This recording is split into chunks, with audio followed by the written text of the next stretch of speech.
All right. We're So back. this will be our last and final conversation with Kyle Troup. So you know the format. We just kind of ask questions and have a conversation. So whoever wants to go.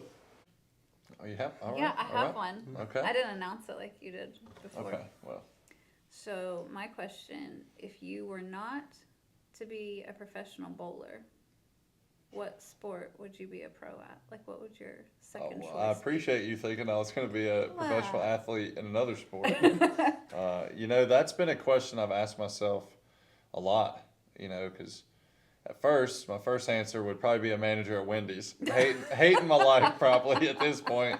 I'd probably be a district manager in charge of 6 Wendy's, working 60 hours a week, no days off. Yeah. That sounds pretty terrible. Yeah, but and then I guess if I could be an athlete in another sport, it'd probably be basketball. I enjoyed playing basketball a lot as a kid, but I wasn't very good at it. I wrestled, I wasn't strong. Played football, I wasn't big or fast. Basketball, I couldn't shoot. So I'm like, all right, no. Baseball, I got hit by the baseball. I'm like, I'm out. We're done with this game. But it's kind. I mean, it's on topic. But I remember a few years ago, asking myself like, what am I doing? What am I doing with my life? I'm traveling, bowling, coming home, traveling, bowling, coming home, and people ask me, like, what would you be doing if you didn't bowl? And there for a while, it was like getting to me, really, because I'm like, all right, all I know is bowling, as a kid, because I went to community college for 2 semesters for accounting, because I'm a numbers guy, money guy, but accounting was definitely not the way to go. Remembering all those sheets and everything, it wasn't quite my forte. Right. And then I just worked at Wendy's, bowled, and then, decided, all right, I'm going to just bowl. But now I've accepted that, all right, bowling's my life. But, if I got out of bowling, I think it would maybe be into real estate of some sort, maybe flipping houses. I don't know a whole lot about it. I got a buddy back home, William, shout out to you, bud. He can fix anything. He's been a lifesaver for us a few times at home. So, I would probably be into realtor of some part if I didn't turn into the white Michael Jordan, which I don't think is in my cards. Out of 52, I think it's like the 78th card in the deck. It's kind of like a pipe dream. Yeah, definitely. I really thought Big you dream. would say golf, thoa I don't know. Yeah, I mean, That's where most bowlers go. That would be great. I didn't even think about that, but I guess because I don't play a lot of basketball right now, it'd be fun to be good at it because I watch a lot of it. Watch the NBA Finals. The Suns need to win tonight. Come on, Chris Paul. Absolutely. Yeah. Devin Booker. Come on, Absolutely. we need to go to work. Because I play golf a lot and I'm not very good at all. So it would be nice to just be great at golf, but I'm also going to enjoy the process of trying to get better at golf. Because crazy as it sounds, I'm learning things in golf and being able to relate it to bowling, just as far as like learning the swing and Right. the process of a shot. Using so 2 hands? much different. Yeah, 2 hands on the club, so I can relate very much. That's why cornhole was so difficult for me at the beginning. But then since I'm a professional athlete, I got my distance and loft figured out. And then we started draining bags. I want to kind of build off that question and make it just a group discussion. What would one, if you're not doing what you do right now, what occupation would you want? Oh, that's easy for me.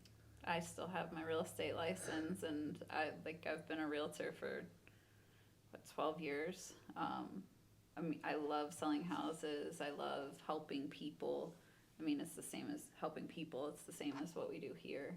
And so that's, helping people on a different scale. But when it's somebody that all they've ever wanted is to own a home, like maybe it's somebody that they always grew up in apartments and, you help them get into their first home. Like there's nothing more rewarding than, helping people to see that. But honestly, what I want to do is flip houses. I mean, I'm kind of addicted to HGTV. Yeah, I was gonna say you sound like my mom now watching Flip This or Yeah. I enjoy those like shows. the Chip and Joanna Gaines, like, oh, I just love watching that stuff. So it's hard work. It's really hard work, and it's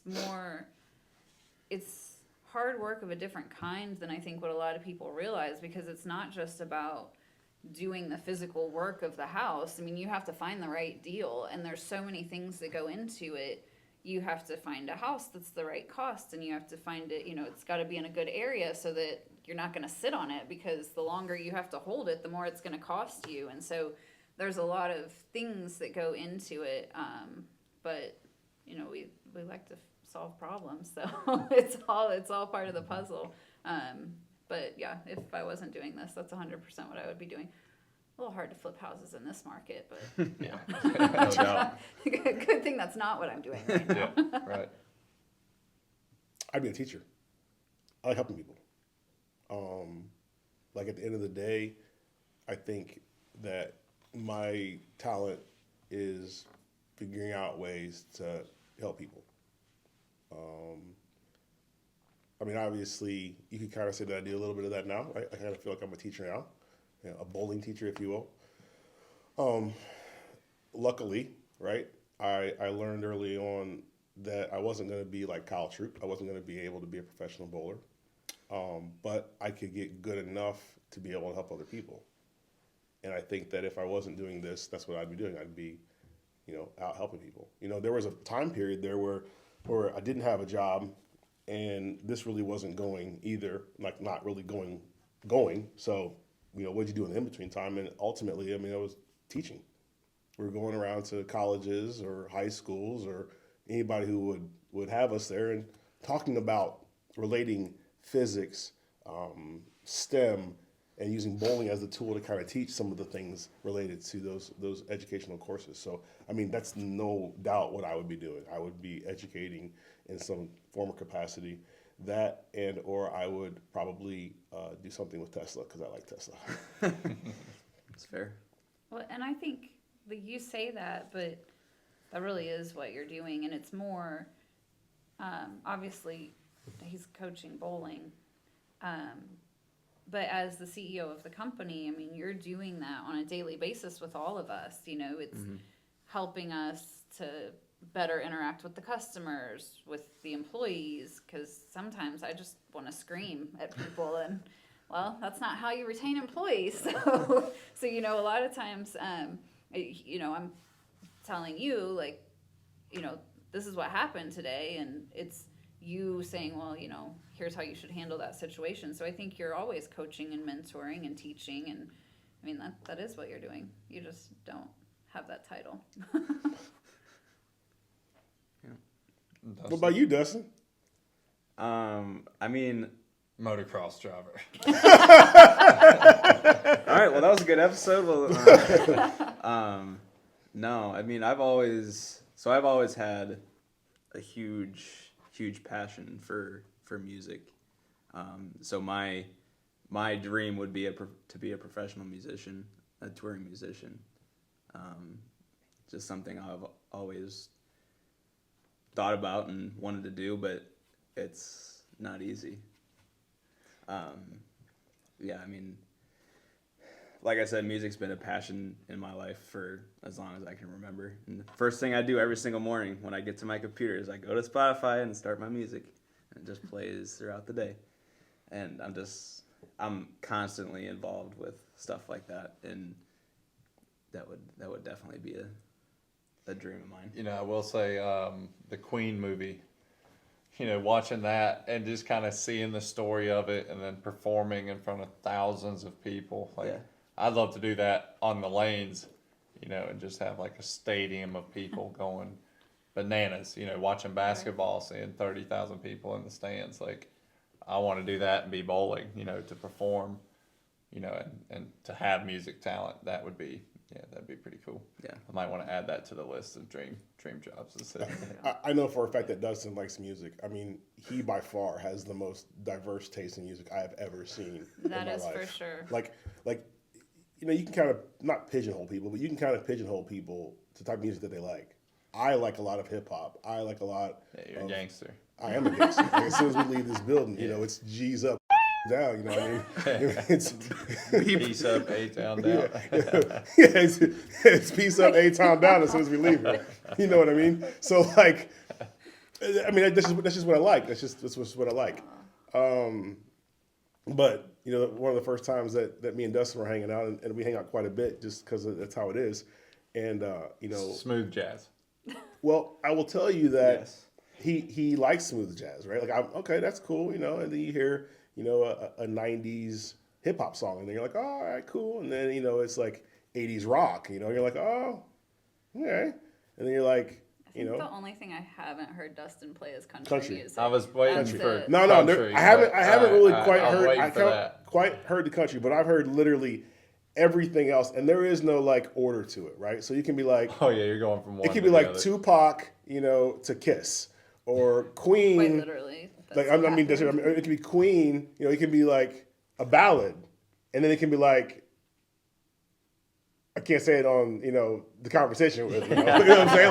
Like it can just be everywhere, all over the place. So it's to the point to with him, like I don't even know what kind of mood he's in based on what he listens Oh, to. yeah, Like for you me, can you only can tell. gather that too. You can tell. Yeah, You can yeah, tell. You know, yeah. if it's a rough day or whatever, it's this, and if it's an easy day, it's this, and if it's, you know, this, it's happy. I mean, whatever. Like you just, but not with Dustin. Like there's no way to tell. So I can completely understand his passion for music, and it's not a specific type of music. It is music as an art form.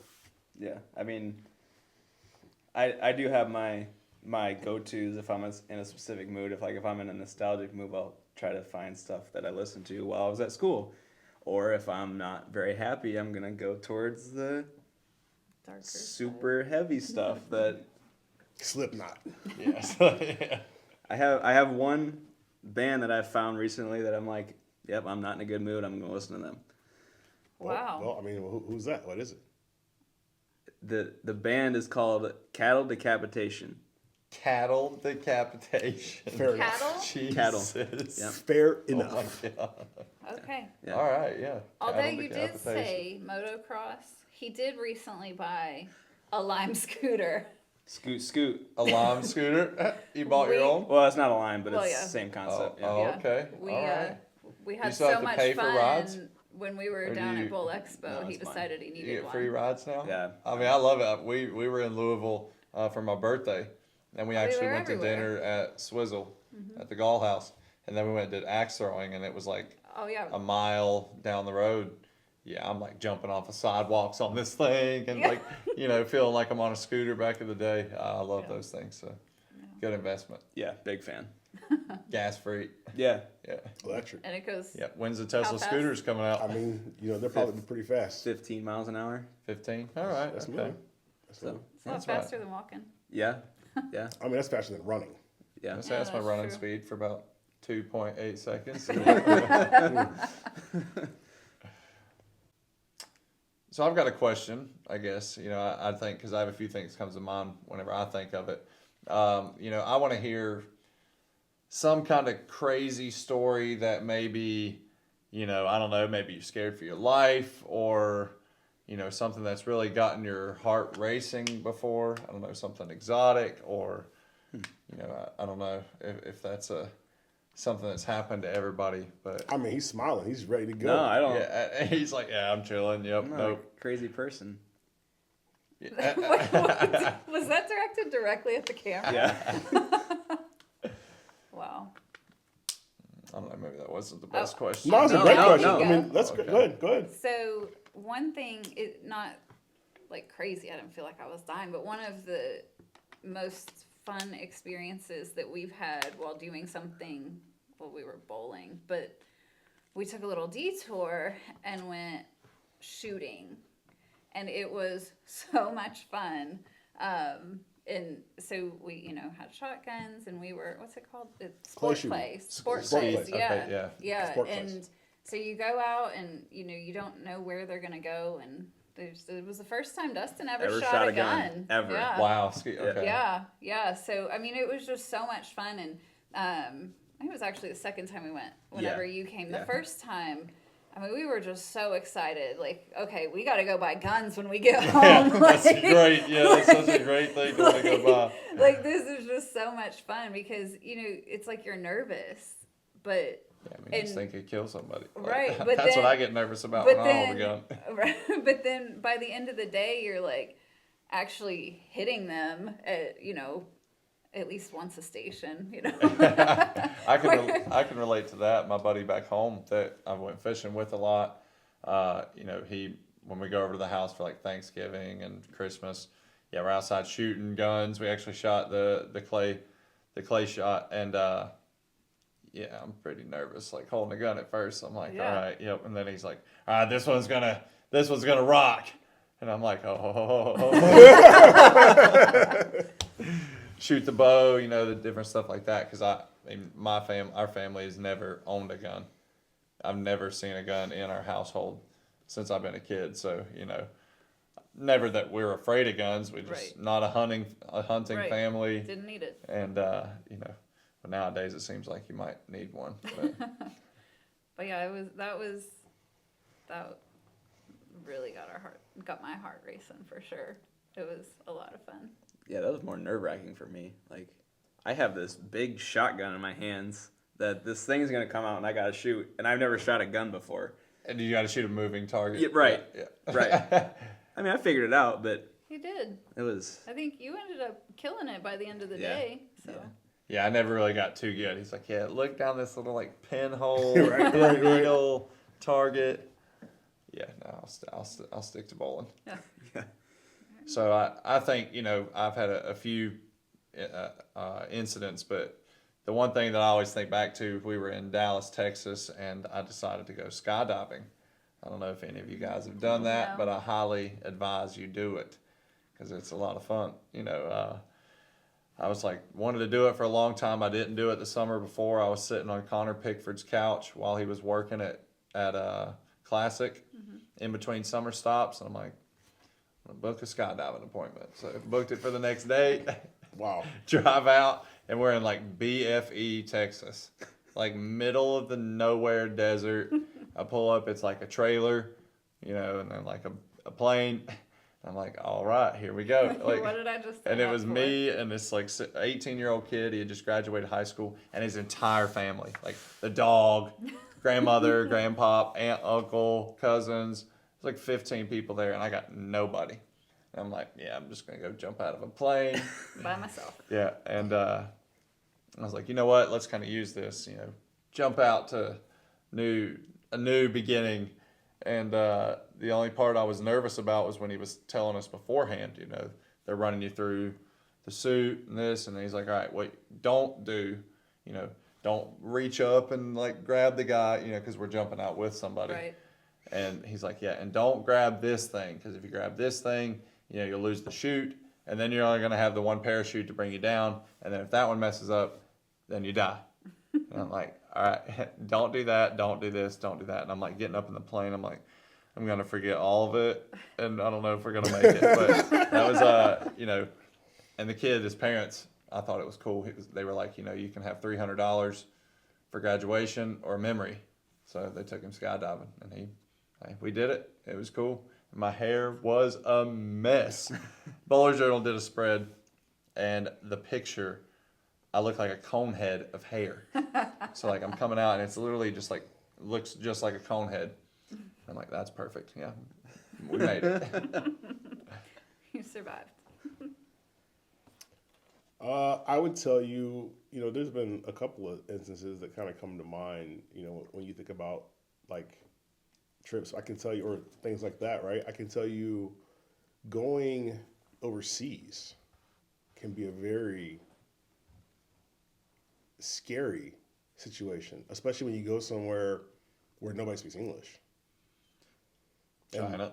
And we've both been to China before, right? So, going somewhere. We were all in China together. Yeah, we actually were. So, we actually rode a boat together.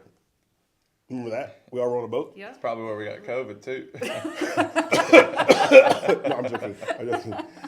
And go get vaccinated if you haven't.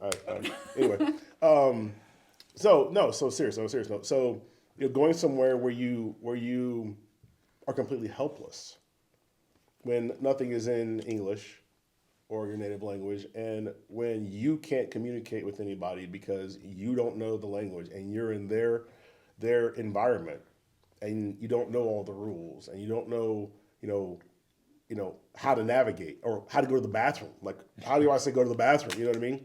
I can tell you How that. about when they're feeding you donkey? Yeah, I mean, when you've got an opportunity to have cube donkey blood, it can be very scary, right? It can be very exciting too, because it's an opportunity, if you look at it as such, to grow. It can help you grow personally. Experience new The things, experience new can help you cultures. grow personally. And, I've been fortunate through bowling to be able to go all over the world.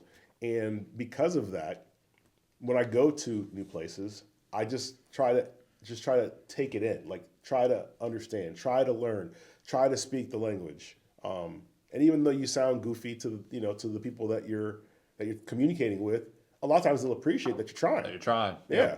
And I always say, well, I mean, if it was Chinese, it's like, well, your English, their English is way better than my Chinese. So, you know what I mean? Like I think people can learn a lot of times from doing things that are outside their comfort zone, putting themselves in positions that are scary or uncomfortable. I can tell you, on the China trip and specifically, I remember coming back thinking, wow, like I learned a few Chinese words, and I learned that General Tso's chicken over here is not real. Like, that's not a real thing. He's not even a real He's not even a real person. Like, that's all a lie. You know what I'm saying? Like you learn all these things, right? And it ends up being helpful, I think, long term. And one of the things that I took away from that now, when I meet parents and kids, we were at Junior Gold this past week. So one of the things that I was telling some of the parents and kids was, I said, give your child as many experiences as possible. I said, maybe they'll fall in love with bowling, maybe they won't. Maybe it's soccer, maybe it's video games, maybe it's whatever. I said, but the more experiences they get, the more opportunity they have to find their passion. And then whenever they find their passion, then they'll be able to excel much faster than their peers because it's something that they're passionate about. So now when opportunities come up that are scary, no matter what it is, whether it's shooting a gun, because that was kind of scary, or I've never been skydiving, so I don't know that. I don't know how I really feel about that quite yet. Should go. Maybe if I went with you, because I'm kind of curious about seeing your head as a cone. So, but nonetheless, now I'm way more accepting of those things, and I do invite to be pushed, to be challenged, to have these experiences. At the end of the day, we're all going to die. That's just how it ends. And really, I think those who actually truly live are the ones who've had as many experiences as possible throughout their life. Because there'll come a day where I can't bowl, or I can't this, or I can't that. So while I can do these things, I think it's critical and important to go enjoy them and go try them and go do them and go fail and go try it again and go get yourself in a situation where you may be able to have your car up against a Hellcat, and even though the Hellcat's in front of you, you still have a chance to beat the Hellcat. And even if you don't beat the Hellcat, it's okay. It's because the Hellcat was in front of you, not because he's actually faster than you. I say yet again, when you guys both passed me, the Hellcat was definitely going faster. He was. The problem was he started out so much further ahead of me. And fact, when we had an opportunity to go, I was catching him. And I said, well, at about 20 miles an hour, I'm going to no longer be able to keep up. But getting to the 20 miles an hour is the key. You know what I'm saying? So, yeah. But when you max out at 58 miles an hour, it's I think kind of he hard was to pass going somebody. 100. You're 100% correct. I mean, once you get to 58 and everything turns red, I mean, that's kind of a red flag. Maybe try to do something. It's why kind of it like turns red. starting a match against handicap, and then when you still lose, you just got to be better. So that means you just got to be faster, Ron. And what was it we said? What? You got to control the things you can Yeah, control. and compartmentalize it. Yeah. Yeah. Oh, I've compartmentalized It it. I just happened. thought it was interesting to bring that, It's been you know. 24 hours. We're Well, still dwelling still on it. thinking No, about So I don't think you're doing a very good job. I'm not dwelling on it of anymore. I'm just saying that I understand. I understand. Like, you can't control that. You know, if you're sitting side by side and mine's 2.4 to 60 and yours is 3.6, that you're going to lose. But if we're not, I mean, you know, maybe you get the upper hand and you win. So that's how it goes. All right. Well, you know, I appreciate, Kyle, you coming down. Like I said, you know, we've been friends for a long time, and you didn't have to take time out of your busy schedule to come to the EC. And I really appreciate you coming. I think everybody here really enjoyed just being around you. I know I saw lots of people commenting about the experience and having you here. And, you know, obviously the doors are always open for you to come back at any point in time. And I'm excited to watch the rest of this year play out for you. You know, I mean, I'm rooting for you to get to this $500,000 mark. I think it just has a lot of significance to it. I'm looking for you to get to be Player of the Year this year because it's got a lot of significance to it, not only for you personally and for your brand, but just for bowling in general. So you know that if there's anything that we can ever do to help you or help support that, you 100% have our support on that. Well, I can say you're definitely getting me sharp for the summer tour after bowling here this week.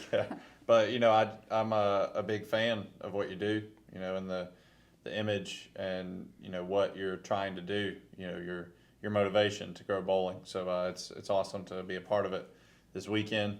You know, like I said, to see people coming in here, they're getting coaching while we're doing something, you know, so many different moving parts, all the main goal of growing bowling. So, you know, it's been awesome to spend the weekend here, you know, get to be a part of that process and help grow bowling. And, you know, I'm sure we'll get to cut it up some more in the future, you know, some other cool things coming. But, you know, it's just been a kind of like a weekend off, you know, it didn't really feel like work, just kind of here hanging out, meeting some new people, you know, having some good experiences. I'm sure they really enjoyed it as well. So, you know, hopefully we've made some impressions on some people. You know, they had some good weekends. They'll go tell their friends, get some more people into bowling, and, you know, continue to grow this sport together.